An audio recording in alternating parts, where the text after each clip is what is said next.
আমার কলিজার ভাইয়েরা, 7টি উপায়ে, কয়টা উপায়? 7টি চরিত্র, 7টি গুণ, কোয়ালিটি যার মধ্যে থাকবে তার মধ্যে আদব আছে। উত্তম চরিত্র যাদের আছে আল্লাহ তাদেরকে 7টা পুরস্কার দিবে।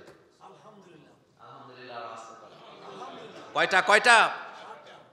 উত্তম চরিত্র যার মধ্যে আছে তাদেরকে আল্লাহ রাব্বুল আলামিন 7টা পুরস্কার দিবেন। তার ভিতরে 1 নাম্বার, সুনানে তিরমিজির হাদিস 2004 নম্বর হাদিস, আল্লাহ নবী বলেছেন যার উত্তম চরিত্র তার ব্যাপারে আল্লাহ সিদ্ধান্ত হলো আল্লাহ তাকে জান্নাতে পৌঁছায়া দিবে। হযরত আবু হুরায়রা রাদিয়াল্লাহু তাআলা আনহু বলেন, রাসূল কারীম সাল্লাল্লাহু আলাইহি সাল্লামকে জিজ্ঞাসা করা হলো কোন আমল জান্নাতে প্রবেশের জন্য মানুষকে বেশি সহায়ক হবে, সহজ করে দিবে। আল্লাহ নবী বললেন, আল্লাহর ভয় আর উত্তম চরিত্র যার মধ্যে থাকবে আল্লাহ তাকে জান্নাতে পৌঁছায় দিবে। উত্তম চরিত্র, আদব কায়দা যার মধ্যে আছে, কয়টা পুরস্কার? 7টা। কয়টা? 1 নাম্বার গেল, তাকে আল্লাহ জান্নাতে পৌঁছায় দিবে। 2 নাম্বার, উত্তম চরিত্র আদব কায়দা যার মধ্যে থাকবে কিয়ামতের ময়দানে নেকের পাল্লাটা তার সবচেয়ে বেশি ভারী হয়ে যাবে। হযরত আবু দারদা রাদিয়াল্লাহু তাআলা আনহু থেকে হাদিস বর্ণিত, তিনি বলেন রাসূলুল্লাহ সাল্লাল্লাহু আলাইহি ওয়াসাল্লাম বলেছেন কিয়ামতের দিন উত্তম চরিত্রর চেয়ে অন্য কিছু পাল্লায় বেশি ভারী হবে না। সুনানে আবু দাউদের 2003 নম্বর হাদিস, নবীজি বলেছেন যার চরিত্র ভালো, উত্তম চরিত্র আদব লেহাজ যার মধ্যে আছে, তার মিজানের পাল্লা, নেকের পাল্লা ভারী হয়ে যাবে। ফামাইয়ামাল মিসকালা যাররাতিন খায়রান ইয়ারা ومن يعمل مثقال ذرة شرا يرى। 3 নাম্বার, যাদের চরিত্র উত্তম, যাদের স্বভাব চরিত্রের ভিতরে আদব আছে, লেহাজ আছে, 3 নাম্বার পুরস্কার আল্লাহ রাব্বুল আলামিন তার ঈমানকে পরিপূর্ণ করে দিবে। তার ঈমানের ভিতরে কোনো ঘাটতি থাকবে না, অস্বচ্ছতা থাকবে না, চরিত্র ঈমানকে পরিপূর্ণ করে দিবেন।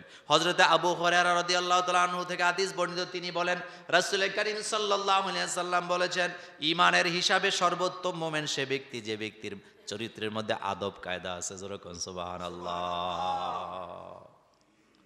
4 নাম্বার, আল্লাহর নবী বলেছেন যার মধ্যে আদব কায়দা থাকবে, এই আদব কায়দা যার মধ্যে থাকবে আল্লাহ রাব্বুল আলামিন সমাজে তাকে এত মর্যাদা দিবে, এত মর্যাদা দিবে, এত মর্যাদা দিবে, অন্য লোকেরা তার মর্যাদা দেখে ঈর্ষা করবে, হিংসা করবে। যেরকম সুবহানাল্লাহ। আদব কায়দা যার মধ্যে থাকবে আল্লাহ তাকে এত সম্মান দিবে, তার সম্মান দেখে অন্য লোকেরা ঈর্ষা করবে যে তার মতো যদি আমি হতে পারতাম। 5 নাম্বার, 5 নাম্বারে যার মধ্যে আদব কায়দা আছে আল্লাহ রাব্বুল আলামিন তাকে 5 নাম্বার পুরস্কার দিবেন। আল্লাহ তার আমলগুলা কবুল করে নিবে, আমলগুলা কবুল করে নিবেন। আমল যদি কবুল না হয় আমল করে কোনো লাভ আছে? লাভ নাই। এজন্য বলা হয়েছে, রাসূল কারীম সাল্লাল্লাহু আলাইহি সাল্লাম বলেছেন, সুনানে আবু দাউদের হাদিস, যে ব্যক্তির মধ্যে আদব আছে, কায়দা আছে, সে যখন তাহাজ্জুদের নামাজে দাঁড়ায় আল্লাহ পাক তার ডাকে সাথে সাথে সাড়া দিয়ে দেয়। আদব কায়দা যার মধ্যে আছে তার জন্য 6 নাম্বার পুরস্কার হলো জান্নাতের ভিতরে, জান্নাতের স্তর হলো 100টা। সুবহানাল্লাহ। জান্নাতের স্তর কয়টা? 100টা স্তর আছে। আল্লাহ নবী বলেছেন যার আদব কায়দা আছে এই 100টা স্তরের মধ্যে সর্ব উত্তম উচ্চ জায়গায় জান্নাতে তার জন্য আল্লাহ ঘর বানায় দিবে। সুনান আবু দাউদের হাদিস 4802 নম্বর হাদিসে আসছেন, হযরতে উমামা রাদিয়াল্লাহু তাআলা আনহু থেকে হাদিস বর্ণিত, তিনি বলেন যে তার চরিত্রকে সুন্দর করে সাজায়, যার মধ্যে চরিত্রের মধ্যে আদব থাকে, কায়দা আছে, সর্বোচ্চ জান্নাতের উঁচু মাকামে তার জন্য ঘর বানায়া ঘরের জামিনদার আল্লাহ নিজে হয়ে যায়। যাদের আদব কায়দা আছে, আদব লেহাজওয়ালা মানুষদের জন্য 7 নাম্বার পুরস্কার হলো আল্লাহ রাব্বুল আলামিন মৃত্যুর আগে মুহাম্মাদুর রাসূলুল্লাহ সাল্লাল্লাহু আলাইহি সাল্লামকে স্বপ্নে দেখায় দিবে, আর কিয়ামতের ময়দানে আল্লাহ রাসূলের নৈকট্য লাভ করবে। তার মানে আল্লাহ রাসূল কিয়ামতে যেই জায়গায় থাকবে, রাসূলের পাশে আল্লাহ তাকে জায়গা করে দিবে। আপনি চিন্তা করছেন, আদব কায়দাওয়ালা মানুষের জন্য এই 7টা পুরস্কার। মুহাম্মদ সাল্লাল্লাহু আলাইহি ওয়াসাল্লামের নৈকট্য লাভ করতে পারবে। এরপরে অন্য একটি হাদিসে আসছে, যাদের আদব কায়দা আছে কিয়ামতের দিন আল্লাহ জান্নাতে তাদেরকে দেখা দিবে। কোন স্বামী পরকীয়ায় লিপ্ত হয়ে যায়, তবে সেখান থেকে ফিরানোর জন্য স্ত্রীর জন্য করণীয় কোনো আমল আছে কিনা? এই পৃথিবীতে সবচেয়ে বড় অ্যান্টিবায়োটিক পাওয়ারফুল ওষুধের নাম স্ত্রী। কথা বুঝেন না? কে? স্ত্রীরা সরি বলাইতে পারে না এমন স্বামীই নেই, এমন স্বামী দুনিয়াতে নাই। স্ত্রীর ভালোবাসা, স্ত্রীর আদর স্নেহ কোন জায়গায় গ্যাপ হচ্ছে? আমাদের পুরুষেরা পরকীয়া কিছু পুরুষ করে কেন জানেন? স্ত্রীর কাছে সে সম্মান পায় না। স্বামীরা 2টা জিনিস সবচেয়ে বেশি স্ত্রীর কাছে চায়। একটা হলো, এই পৃথিবীতে প্রত্যেক স্বামী তার স্ত্রীর কাছে সবচেয়ে বেশি সম্মান চায়। এটা কথার মাধ্যমে, ব্যবহারের মাধ্যমে, আচরণের মাধ্যমে।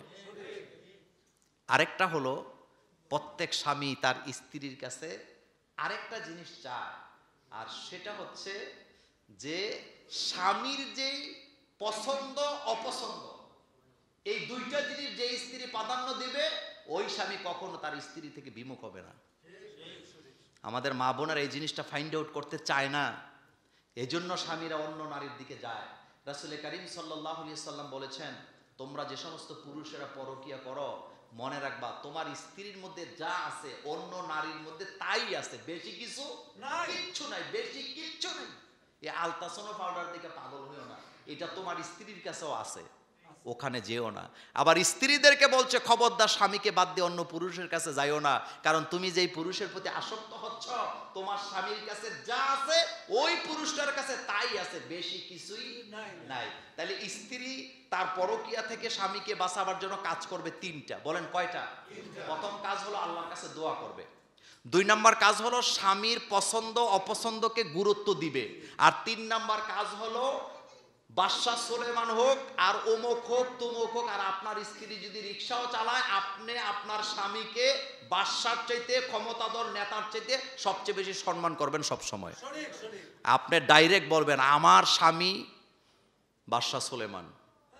বলতে পারবে? পারে না তো, খোটা দেয়, আমি তো কেন তোমার ঘর করি, তোমার সংসার থাক, আমি গেলাম, এরকমের বলিন না আছেন? তো পরকীয়া থেকে আপনি বাঁচাইবেন কেমনি? এরপরে প্রশ্ন আসছে, আমার একটি দোকান আছে, ওই দোকানে সিকিউরিটি বাবদ যে টাকাটা দোকান মালিকের কাছে জমা আছে, ওই টাকার কি জাকাত দিতে হবে? হ্যাঁ, দিতে হবে। এই টাকা তো আছে আপনার, এই টাকার জাকাত কি দিতে হবে। আমি আজকে আর প্রশ্নের উত্তরগুলো দিলাম না, আমাদের হাতে সময় নাই।